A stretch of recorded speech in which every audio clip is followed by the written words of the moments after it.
Bienvenidos a Al Día con la Iglesia Radio.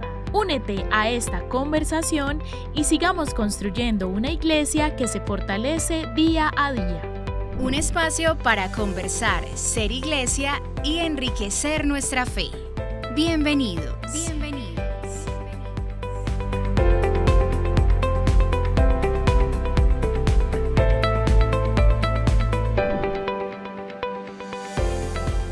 Un saludo muy especial para todos nuestros oyentes. Volvemos al Día con la Iglesia Radio, regresamos con información, pero sobre todo con esas historias que nos encantan, que nos apasionan, que nos conectan, que nos hacen saber que estamos en una iglesia viva, que reconoce muchas cosas bonitas que hacen parte de su historia y que hoy la rescata. Poco a poco nos vamos dando cuenta que somos el resultado de nuestros abuelos, de nuestros padres, de las personas que nos contaron y sobre todo las personas que han infundido en nosotros la fe. Hoy vamos a hablar un poquito sobre eso, vamos a hablar un poquito sobre historia, así que los invitamos para que se queden hasta el final. Yo, como siempre, muy bien acompañada. Esta vez Isabel Toro de nuevo, si no lo habían escuchado, es mi nueva compañera y bueno, nos encanta poder estar aquí y compartir este espacio, sobre todo de aprendizaje. Isa, bienvenida.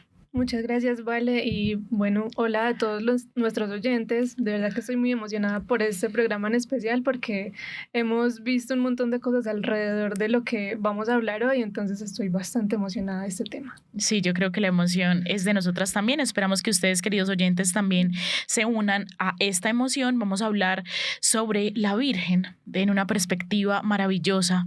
La Virgen María sí que ha sabido acompañar nuestra vida de iglesia, pero de una manera muy especial, y es siendo una respuesta a las diferentes culturas, siendo una compañía en diferentes lugares del mundo. A veces hablamos de las advocaciones marianas como si fuera la ropa que tiene la Virgen María en diferentes lugares del mundo. Hoy, más allá de advocaciones marianas, vamos a identificar cómo es que la Virgen María ha tenido una injerencia fundamental en nuestra región, en Medellín, en Antioquia, cómo esas devociones marianas nos han llevado incluso a constituir una idiosincrasia, un camino. Así que para abordar esta conversación hemos invitado a una persona que nos ha inspirado mucho alrededor de sus contenidos. Estamos hablando de Daniel, el hombre que hay detrás de @MedellinOlvidada en Instagram. Si de pronto ustedes alguna vez han visto esta página, si son cercanas a la vida de iglesia, sabrán que es una página que ha buscado rescatar cosas, rescatar la memoria y volver a pasar por el corazón un montón de cosas que incluso ni siquiera hemos vivido. Vamos a abordar este tema desde muchas aristas, pero antes que nada, pues presentarte, Daniel, bienvenido, qué alegría tenerte por aquí y bueno, abordar este tema gracias a pues esa pasión por la historia que Dios ha sembrado en tu corazón y que has sabido poner también al servicio de la iglesia a través de las redes sociales. Bueno, muchas gracias, muy buenos días para ustedes, para todos los que nos escuchan. Muchísimas gracias por invitarme, por tenerme acá. Espero que podamos tener una conversación muy amena, muy educativa y sobre todo pues que llegue a los corazones de todas las personas que nos escuchan. Muchísimas gracias a ti por acudir al llamado. Antes de comenzar a abordar el tema y entrar en materia, yo sí quisiera, Dani, pues antes de entrar al aire nos estabas contando un poco de dónde nace esta intención de contarle a la gente un poco sobre historia a través de fotografías, a través de archivo y cómo él siembra en ti como esa necesidad de traducir una historia que puede ser muy densa en algo más simple para que nosotros nos acerquemos a ella. Cuéntanos un poquito sobre eso y ya iremos entrando más en materia. Bueno, sí, yo al igual que muchas personas de las que sé que nos están escuchando, me crié con mis abuelos en procesiones, en iglesias, viendo a la Virgen procesionar, al Señor, ayudando a vestirlas, ayudando a realizar flores, estando presente en la vida. Y creo que definitivamente eso se siembra, es una semillita que desde muy niño le crece a uno en el corazón, que con el tiempo y con el transcurrir de la vida va dando frutos. Y son mis abuelos sonzoneños, como les decía ahora, muy devotos de la Virgen del Carmen, de la cual vamos a hablar también hoy, los que me ponen esa semilla ahí, y con el transcurrir del tiempo yo me meto mucho más en la iglesia, en la historia, en la pasión por contar historias como buen antioqueño y de justamente eso, de querer rescatar la historia de la ciudad desde el aspecto religioso, arquitectónico, artístico, para que no se nos vuelva paisaje y para que todos podamos conocerla y en esa medida cuidarla, porque es nuestro patrimonio vivo. Entonces, desde ahí viene esa pasión por contar historias y hacerlo cercano a la gente.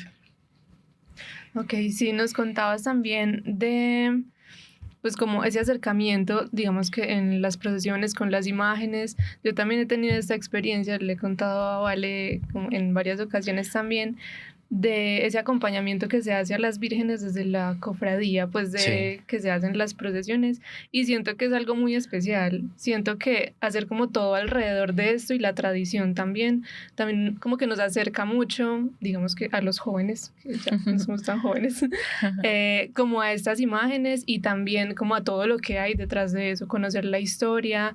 En la familia también se lleva como toda esa tradición, como decía.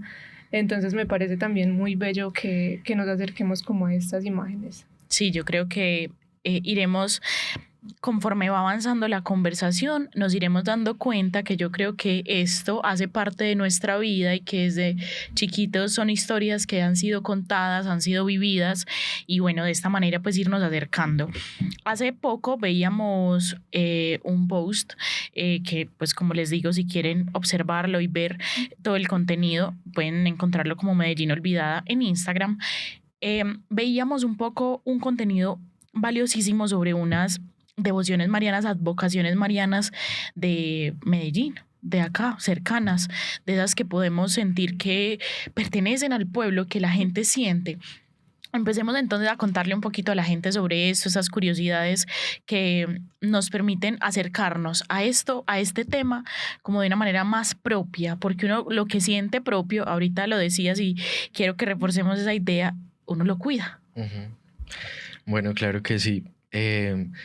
Todos sabemos absolutamente que Antioquia, Colombia, es un departamento absolutamente mariano. O sea, la Virgen nos ha acompañado desde siempre a todos, pero tenemos en la cocina, en el carro, en la sala, siempre a la Virgen del Carmen o a la Virgen María Auxiliadora, que son pues como nuestras advocaciones más cercanas. Sin embargo, hay un mundo más allá de apariciones de la Virgen en Antioquia, en el país, que digamos que de pronto no son tan conocidas y bueno, creo que la idea de hoy es rescatarlas. Es importante también mencionar que no se trata de cuántas advocaciones, cuántas apariciones tiene la Virgen, si Bogotá tiene más, si Antioquia tiene más, sino que la Virgen a través de sus apariciones nos acompaña en la vida. Entonces ella se presenta en la enfermedad, en el dolor, en la tristeza, en la alegría. Entonces creo que eso es lo valioso de estas apariciones. En un país, por ejemplo, tan marcado por la guerra, de tantas pérdidas, está la dolorosa, que entra a acompañar a las madres. ¿Cuántas madres tienen la historia de la Virgen? ¿Cuántas han perdido su hijo?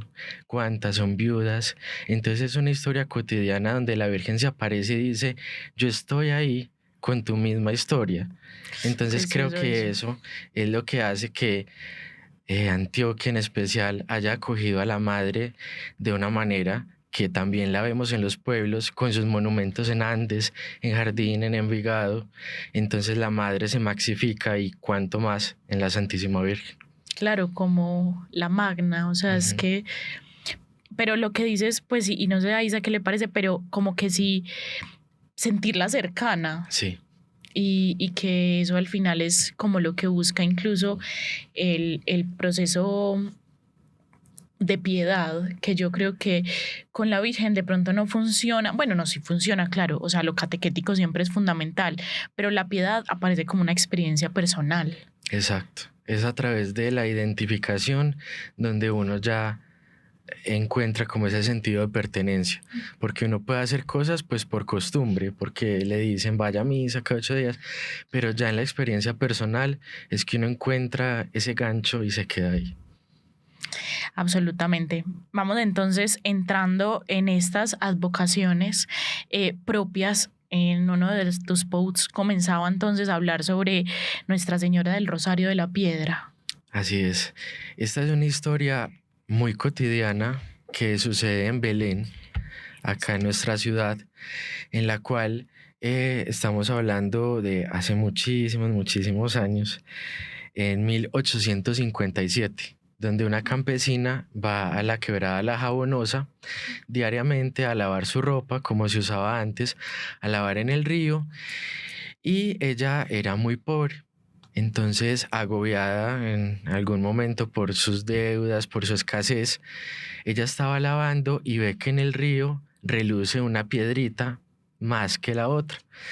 Ella piensa que es oro, una chispita de oro, y se adelanta y la toma, pero ve que en la piedrita se encuentra reflejada la Virgen con el niño Jesús. La ve marcada ahí. Y ella no le cuenta a nadie. Ella no, pues, le interesaba como llamar la atención, y se la lleva para su casa muy emocionada y la guarda en su corazón y la tiene en una repisita seguramente de su cabañita. Y la imagen, la piedrita, empieza a generar en las noches una lucecita, y ella se acompaña en oración. Esta señora tiene una deuda monetaria con un señor llamado Domingo Gutiérrez, que era un hacendado de Belén. Entendamos que en ese entonces Medellín no era para nada la ciudad que es ahora, sino que eran fincas y monte, como dicen cuando usted era chiquito, todo esto era monte.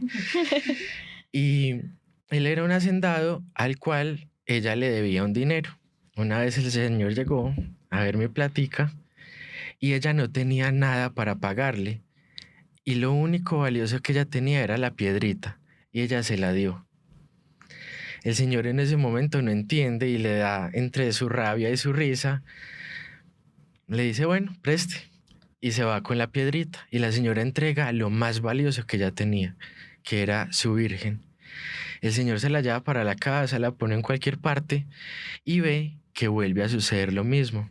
La piedrita empieza a alumbrar, hasta que le pone cuidado y ve que está la Virgen ahí.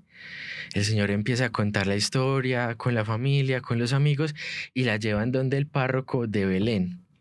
El párroco la ve y ve que es un milagro, y empieza una veneración en torno a la piedrita, y empiezan a generarse curaciones, devociones, romerías, y decide el padre generar una capillita para la veneración. Toma tanto auge que ya se recogen fondos para generar una iglesia, una capilla que aún tenemos, que está, como les decía, en Belén Rincón, y se genera toda esta devoción a Nuestra Señora del Rosario de la Piedra.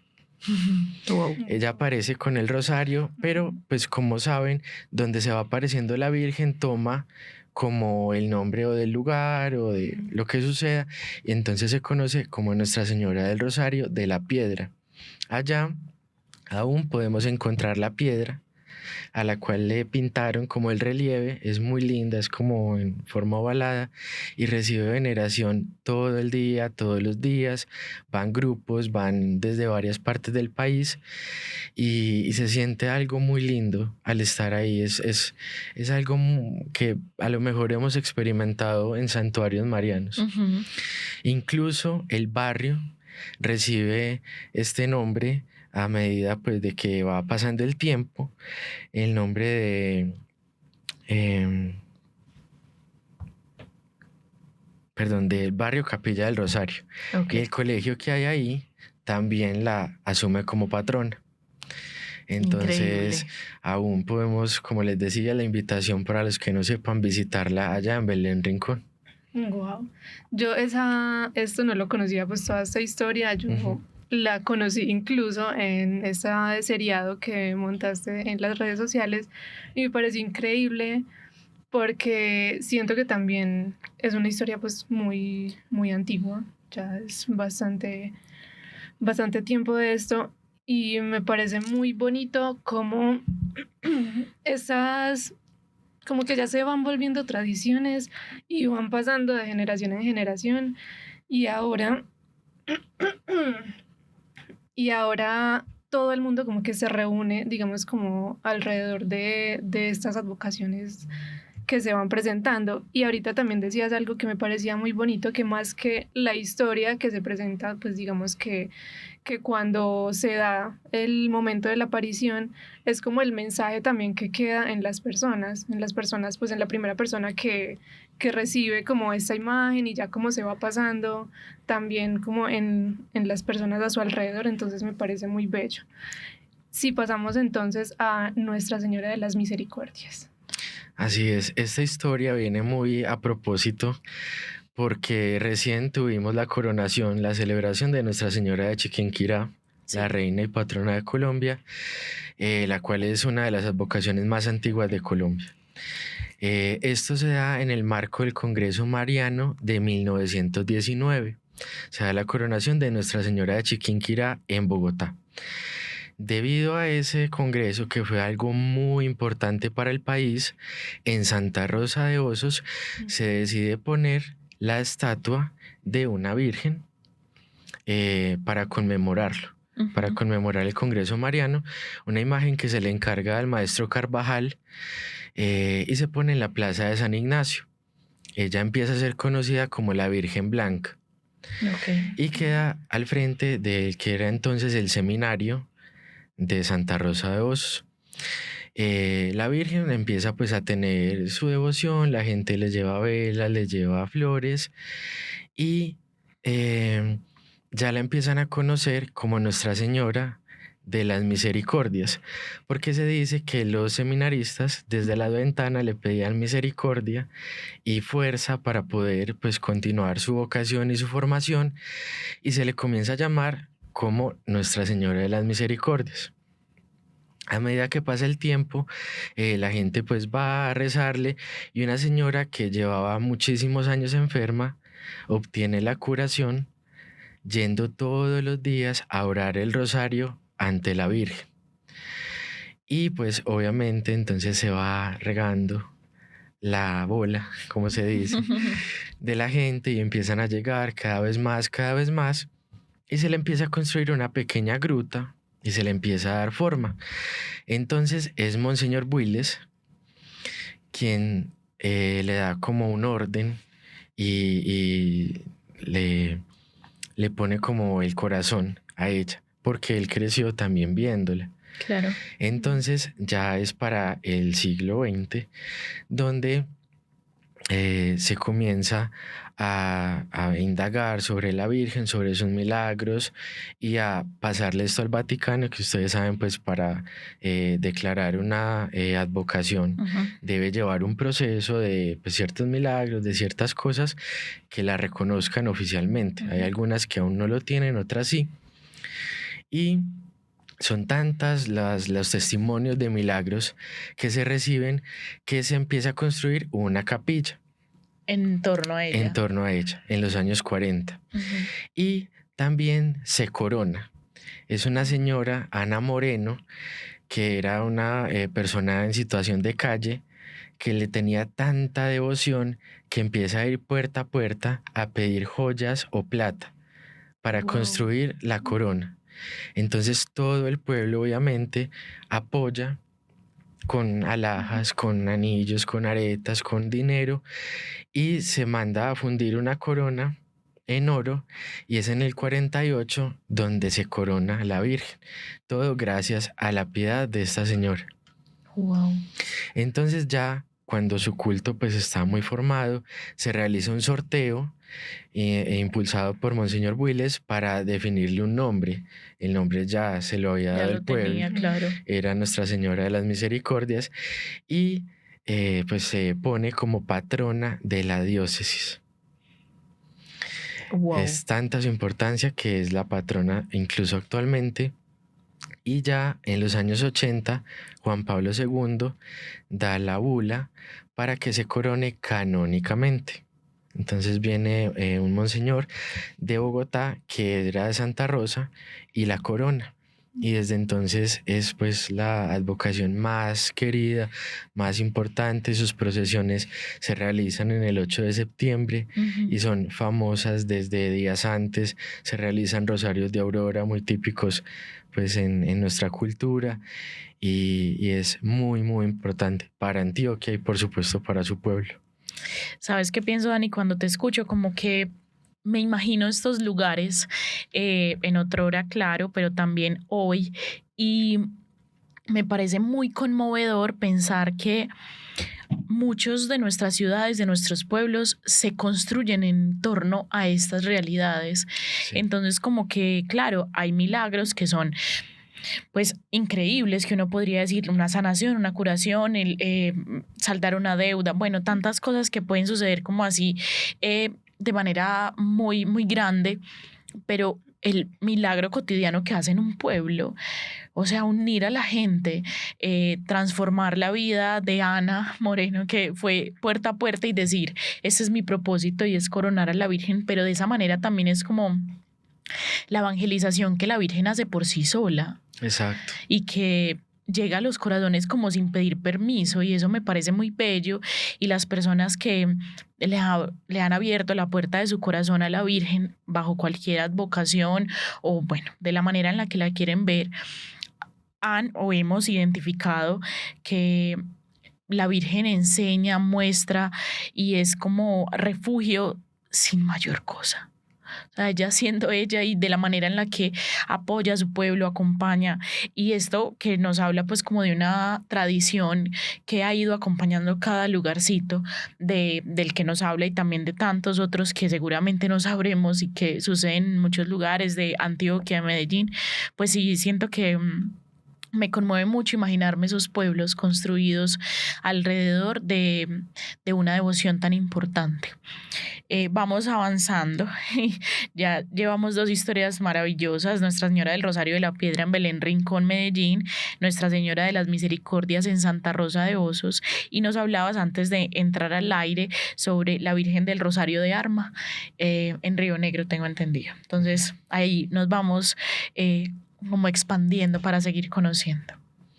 Bueno, en Arma, que era antes donde se ubicaba lo que ahora, bueno, no se ubicaba, no, lo que se movió a lo que ahora es Río Negro del Valle de San Nicolás, llegó una talla de la Virgen del Rosario proveniente de España.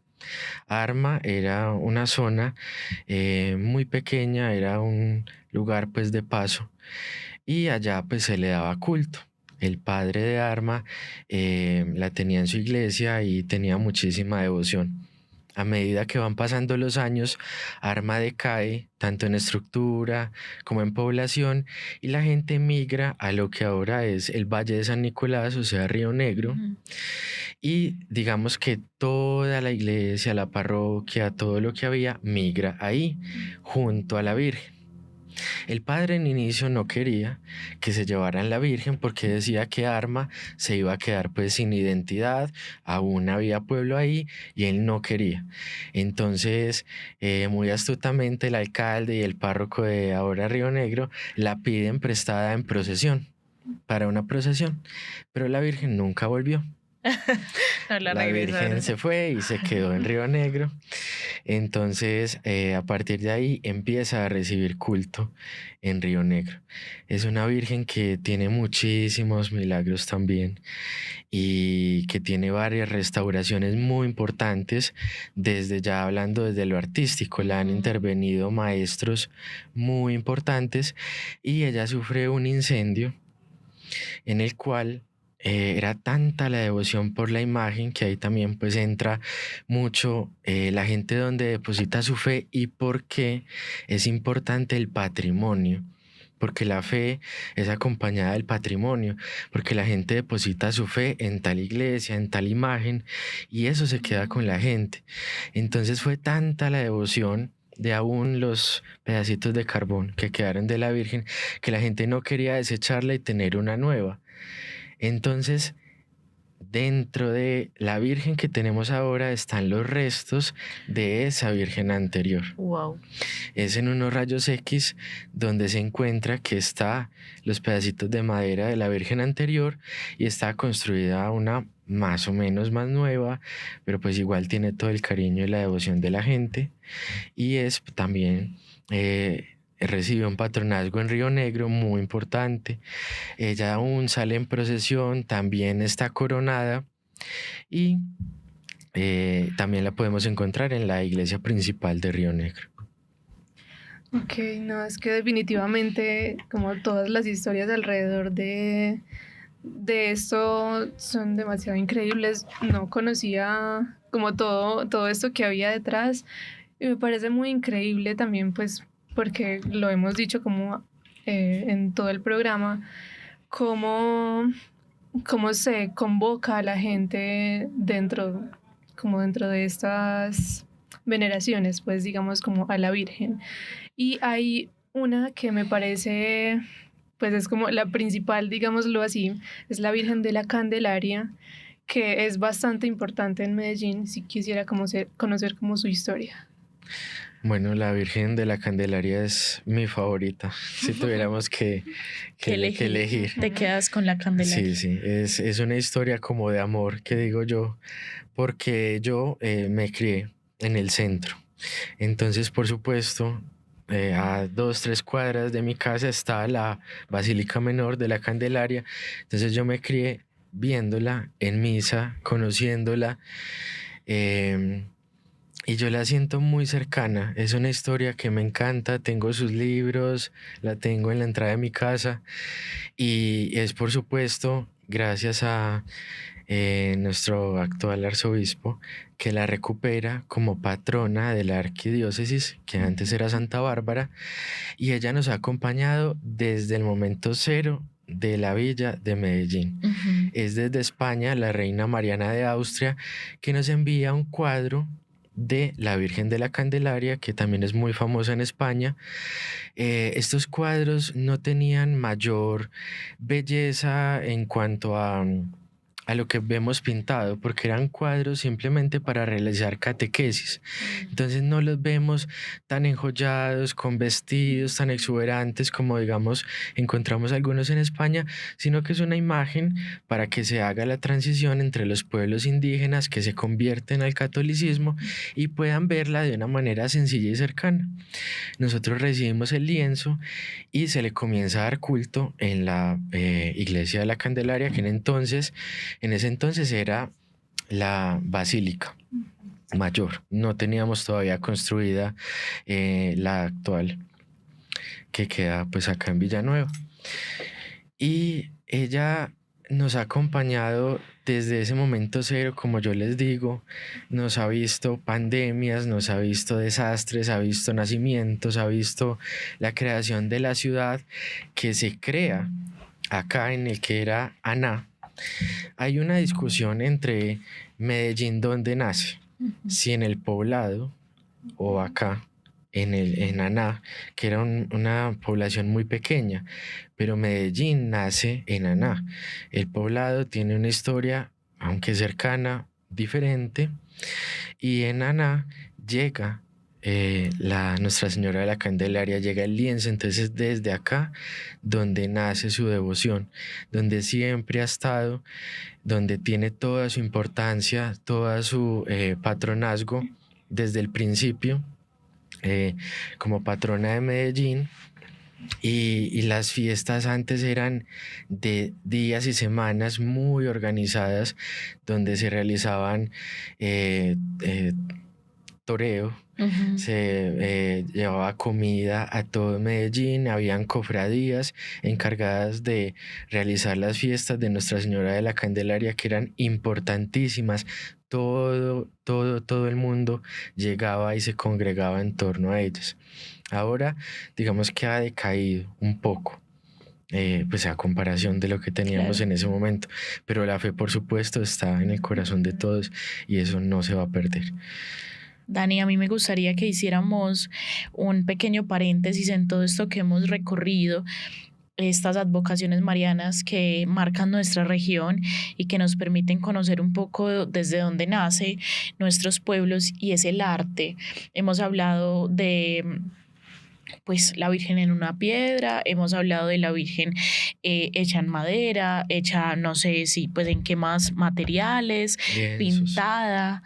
eh, Eso tiene una relevancia importante además porque yo no sé y pues de pronto desde la ignorancia pienso que quien la pinta está, quien la pinta, quien le hace la escultura, quien la talla en madera, pues tiene como una, o sea, el Espíritu Santo está ahí actuando y es por eso que las pinturas se convierten como en un lugar en el que vemos verdaderamente la obra de Dios. Así es, yo creo que detrás de ya la fe, de todo lo que hemos hablado, hay algo muy importante y es justamente el arte. Todas las personas que se congregan para llevarnos estas imágenes a las cuales se les va a rendir una devoción y nos van a acompañar. Esa también es parte de mi tarea, por decirlo así, y es ver que hay más allá Ujú. de la misa, de la procesión, y es todas las personas que hay detrás de los que pintan una imagen, los que la tallan, los que la visten, los que nos ponen lindas las iglesias desde las flores, y ahí hay una cantidad de oficios, de personas que tienen en el arte religioso se habla mucho de que una imagen genera unción. Oh, Esa es la palabra. Esta imagen genera unción y es como a través de sus manos ellos generan algo que uno conecta y eso se llama unción. Entonces es un oficio heredado de España, de los imagineros. En Antioquia tuvimos muy importantes los maestros del taller de los Carvajal, en Envigado y en Sonsón, ujú. que nos llenaron las iglesias de toda Antioquia y de parte del país de estas imágenes que aún tenemos muchas. Entonces es también el saber por qué la vestimos de negro, por qué la vestimos de azul, por qué la Virgen es azul y rosada o azul y rojo, qué hay detrás de eso, porque muchas veces decimos, ah, sí, la Dolorosa es de negro, pero ¿por qué? Claro. Porque qué hay, qué pasó para que el luto sea negro, para que la alegría sea rosada, para que la Virgen se represente de azul y rojo. Entonces esa también ha sido como parte de mi tarea ahí de enseñarles por qué hacemos lo que hacemos. Y que eso es catequético, al fin. Exacto, O sea, exacto. los detalles no son elegidos de una manera Ujú, como desprevenida. ujú. Y, y sí, cobra, yo ahorita pues de una manera muy jocosa lo decía como el guardarropa de Sí, la Virgen, pero tiene mucho sentido y es porque también nos habla de una región en donde se apareció y entonces que habla sobre eso. Bueno, hemos ido avanzando como de a poco en diferentes, al final haremos un resumencito de las advocaciones marianas con las cuales nos acercamos. Seguimos hablando sobre la Virgen Auxiliadora, María, auxilio de los cristianos. Yo creo que esas, pues no, no católicos también la conocen, saben que los martes son martes de María Auxiliadora, ujú. la conocemos de una manera muy especial y hay una devoción importantísima en ella. ¿Cómo nos hemos ido acercando a esa advocación mariana en Medellín?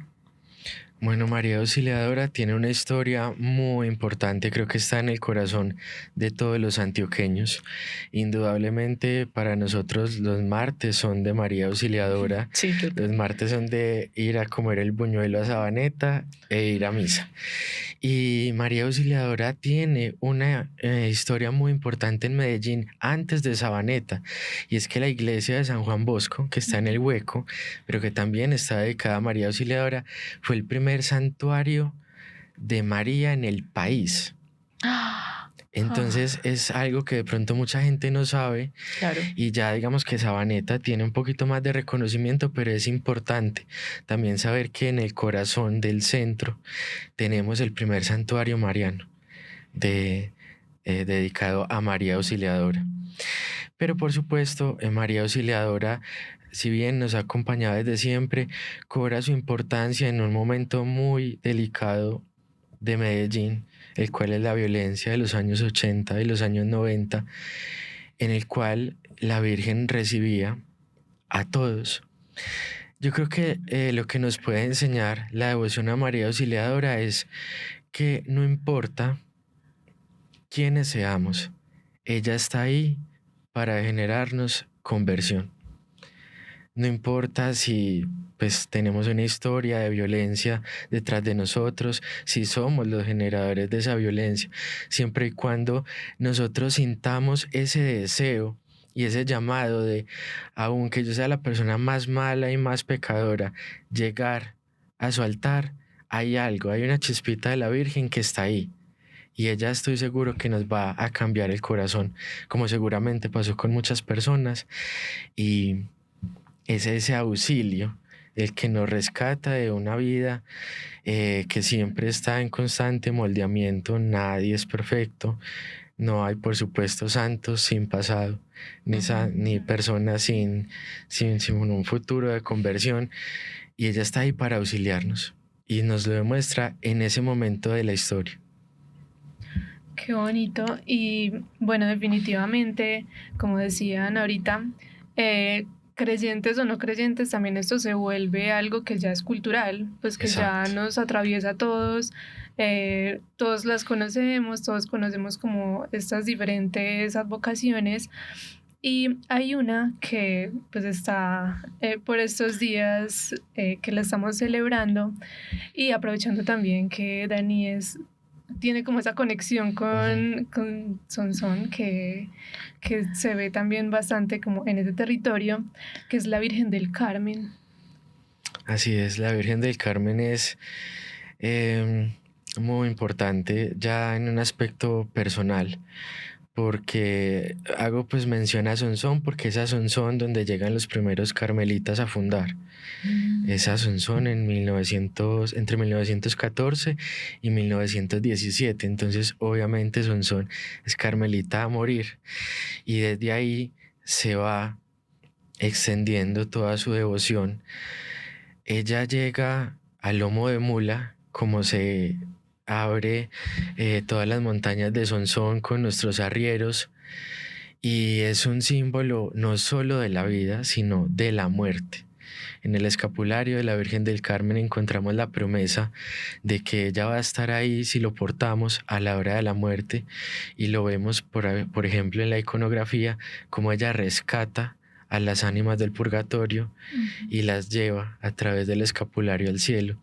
Entonces creo que todos tenemos como una conexión muy importante con ella y una promesa de fe en el transcurrir de la vida.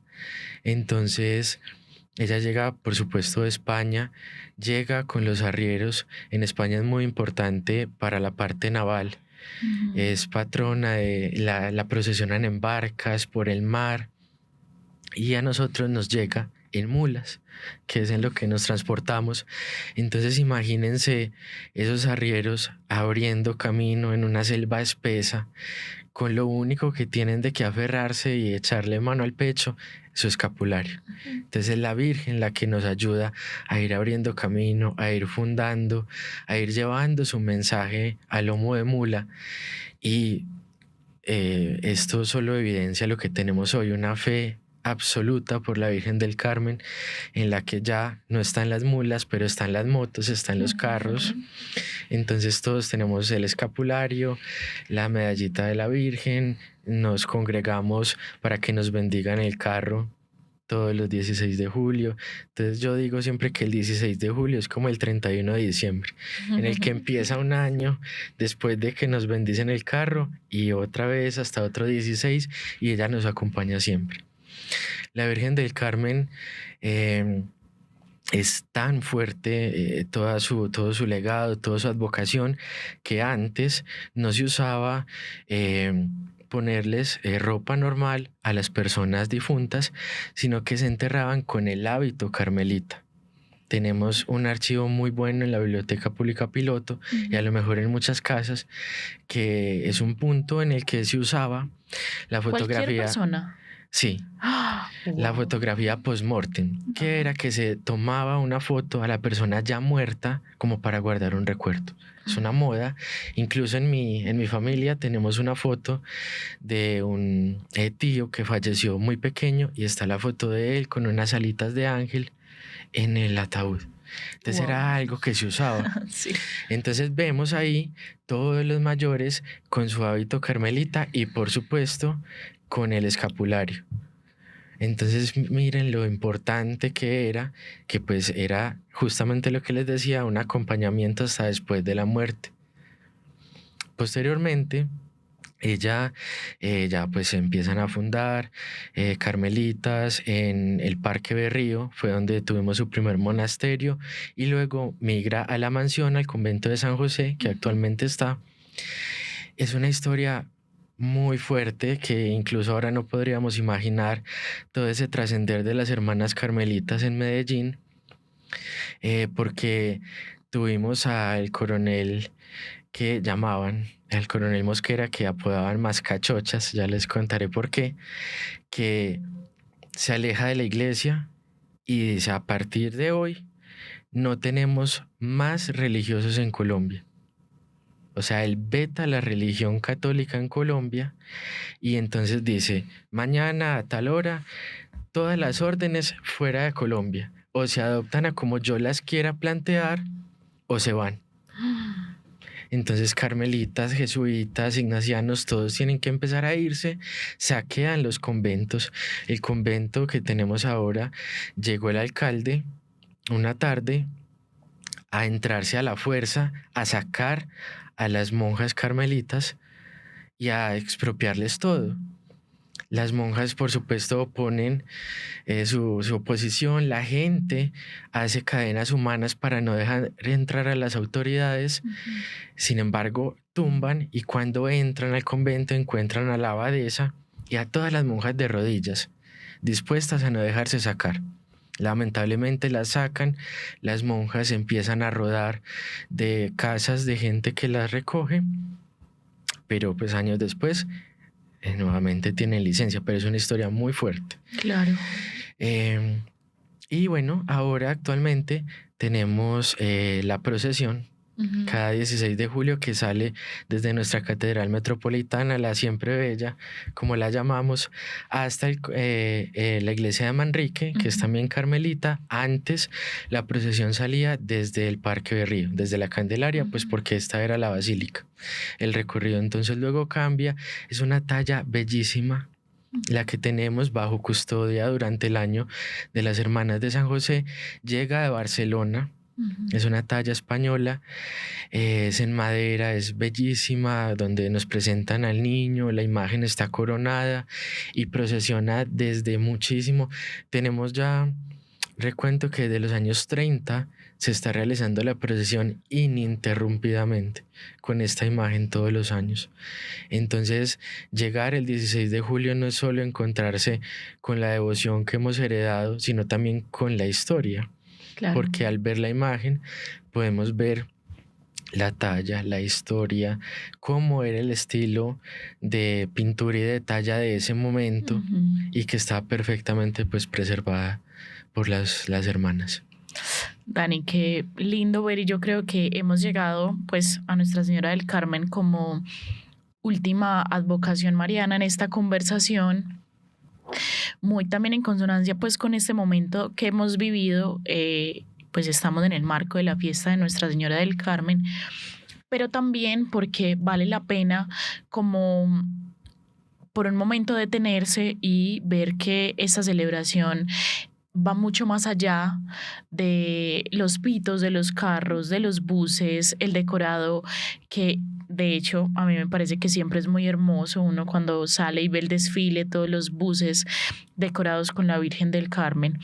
Y a veces me parece muy bello que uno habla con personas, taxistas, conductores, que dicen como: yo no soy católico, pero eso sí, la Virgen del Carmen. Sí. Entonces yo siento que sin juzgar absolutamente nada, y está la Virgen María haciendo su obra de una manera muy concreta, y es porque yo siento que es muy alcahueta. A mí la Virgen María siempre me parece muy alcahueta.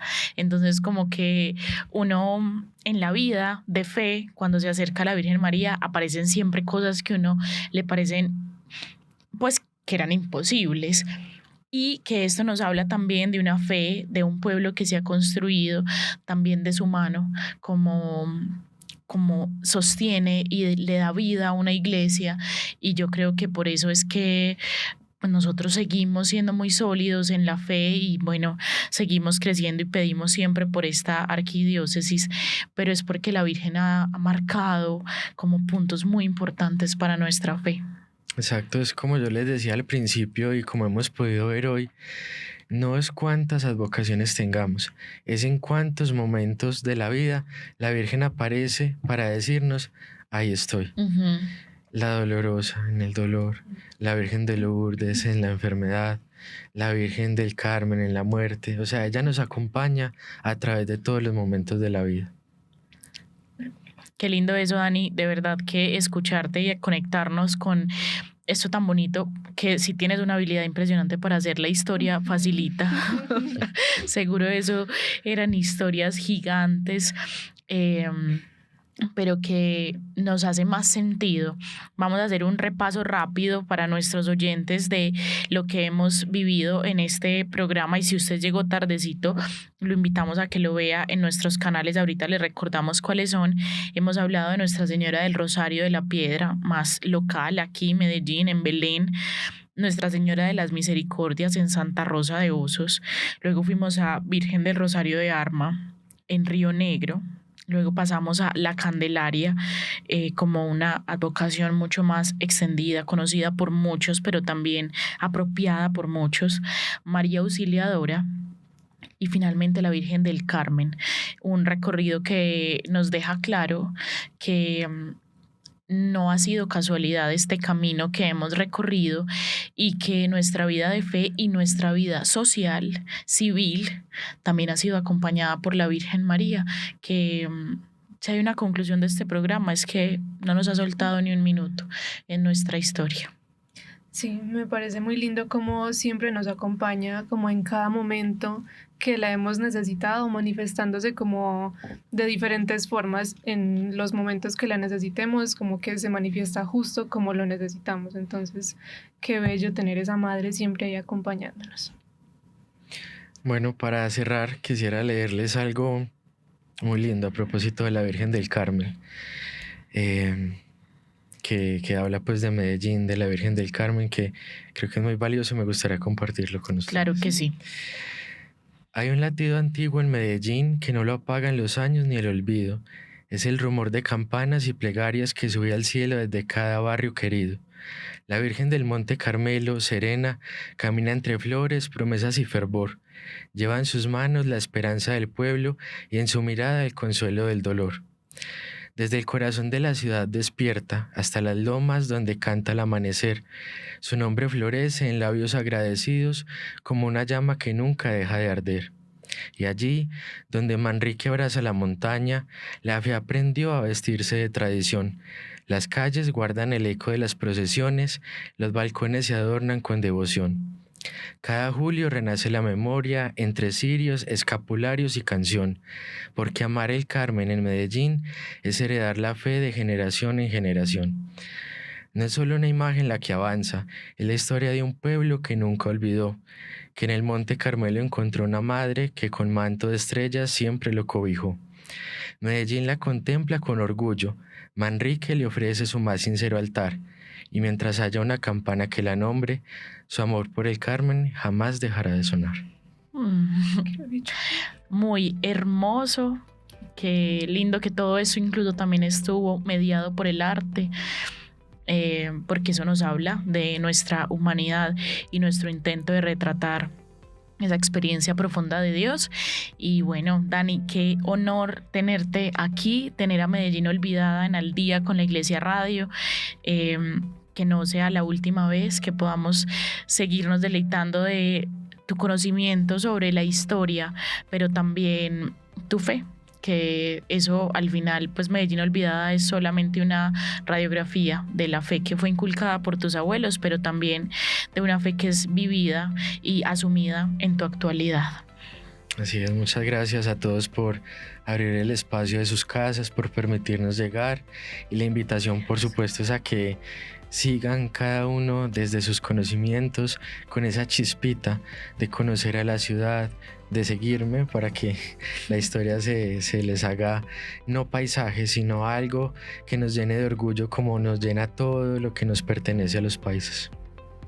Muchas gracias, y también las invitamos entonces a que lo sigan también a él en Medellín Olvidada, que de verdad que sube unos contenidos espectaculares, y también para que nos sigan a nosotros en Instagram como ARQ Medellín 1 en Instagram, o en Facebook como Arquidiócesis de Medellín, o también nos pueden visitar en la página web www.arqmedellin.co. Recuerden que este programa lo pueden encontrar en nuestro canal de YouTube, Arquidiócesis de Medellín, en Spotify como Al Día con la Iglesia Radio. Y bueno, este programa ha sido emitido para la Alianza Radial Católica desde la Delegación Arzobispal para las Comunicaciones de la Arquidiócesis de Medellín. Desde aquí, en el máster, Juan David López, en la mesa, Isabel Toro, Valentina Vélez, quien les habla. Bendiciones para todos.